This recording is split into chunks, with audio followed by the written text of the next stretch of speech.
All right, everybody, and welcome back to another episode of Unprepared. Today, we are talking with Sam. She is our old partner rep and current rep, maybe, I don't know, at Shopify. I've 3 times now, I've had you on different things, and I still don't remember how we worked together, but all I know is that she's amazing, and we're going to hear a lot of awesome insights about what's going on in the world from Shopify's perspective on today's show. So welcome to the show.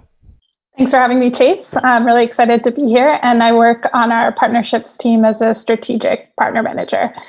So work with a few of our top agencies, like yourself. Hey, you hear that, people? We know what we're doing.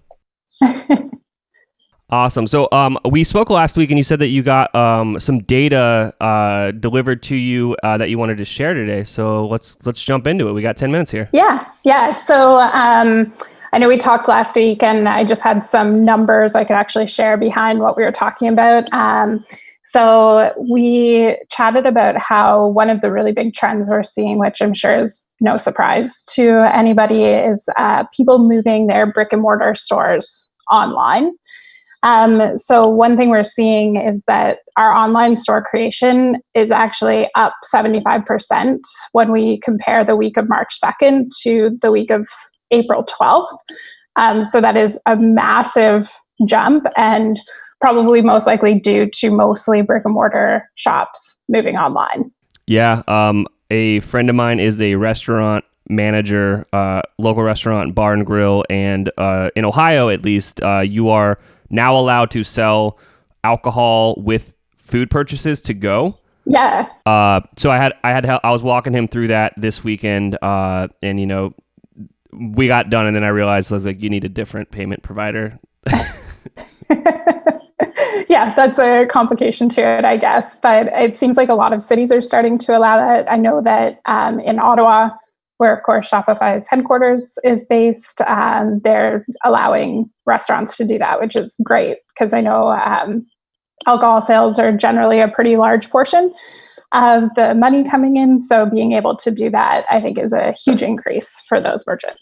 I mean, it's the margin in bars, in restaurants, the margins on the liquor drinks and like the food is there to keep people around longer.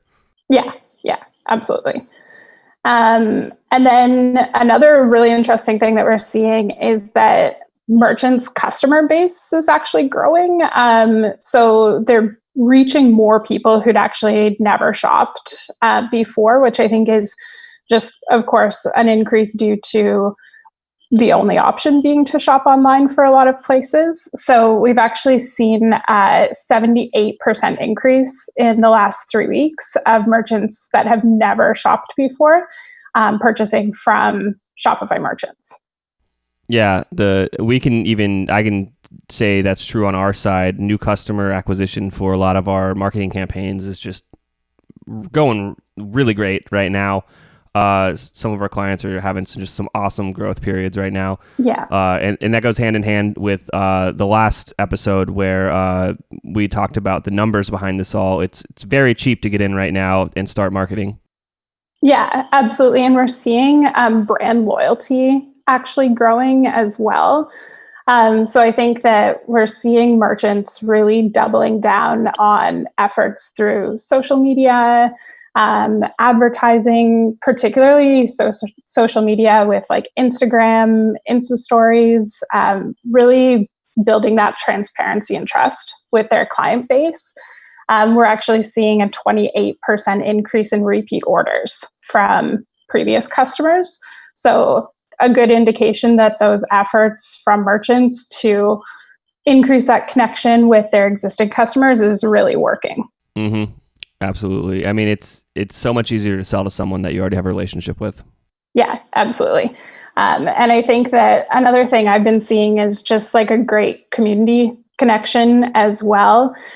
So merchants really working together and supporting each other, doing things exactly like this, where they're getting on social together, talking about how they're reaching different audiences, promoting each other's products. So I think that's a really great thing that I've seen come out of this too, is just that community aspect of things. Yeah. And I've been doing this now for about a week and a half, and it is now so easy to do. I've got the system pretty well down. So if I can do it, anyone can do it. Yeah, yeah. And then the other thing too is, as you know, we recently launched Shopify email. So everyone should be, if you don't have an email campaign in place, you should definitely be taking advantage of that, and putting together a retargeting campaign. I know you've done a lot of talks, Chase, about how to set that up. So I'm sure you have lots of resources you can share on that. Yeah, I mean, if you're not retargeting your customers, you're leaving so much money on the table. And then just beyond that too, yesterday, Google announced you can put your products on Google Shopping for free. Amazing. Which will be a very, very awesome lead gen for the top of the funnel for the merchants that want to figure out how Merchant Center works, which is kind of a pain in the butt. But if you figure out that integration, it will definitely help your business. Yeah. No, it's pretty cool. And then also some just kind of like trending product categories that I wanted to share some insights on. So we're actually seeing some really interesting, at least I think it's kind of surprising categories that are trending. We're seeing kayak accessories actually trending one of the highest over the last 30 days. So I guess people looking to get outdoors more often and explore where they live. I know, at least for me, where I am, I can only go within a half-mile radius of my house.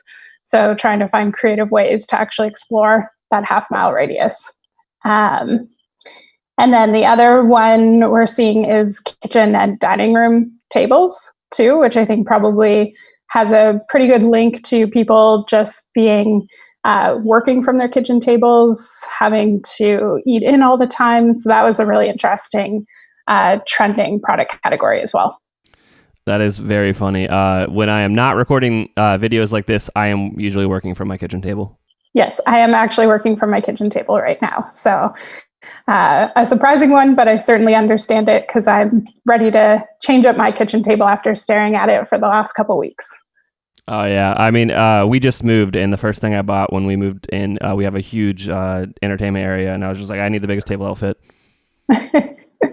Yeah, and then the other one too that we're seeing, which is probably a little bit less surprising, but like skincare, masks, peels, things like that, and also fitness products. So people setting up home gyms, things like that. So if you're a merchant in one of those categories, just kind of keep that in mind that it is a trending category. So reaching out to audiences that you may not normally be targeting, kind of extending your ad campaigns may actually be a really positive move. Yeah. Self-care is going to be a hot topic, probably until things get back to whatever the new normal is. So from my perspective on that, I don't know when that's going to be. Yeah, who knows? Hopefully soon, but it could be a little while still. So those are just some of the stats that we've been seeing on our end that we're able to share right now. So I wanted to pass those along to your audience. I think like a big focus, at least from my opinion, should be really doubling down on those efforts through social to reach your audience when you're not able to see them in person, especially for brick and mortar shops. So Instagram TV, videos, just trying to really stay on top of that. And then also doubling down on learning on your end as a merchant. So checking out the different courses available.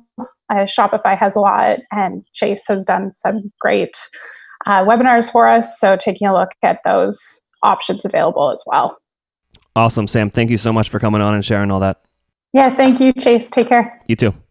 Bye.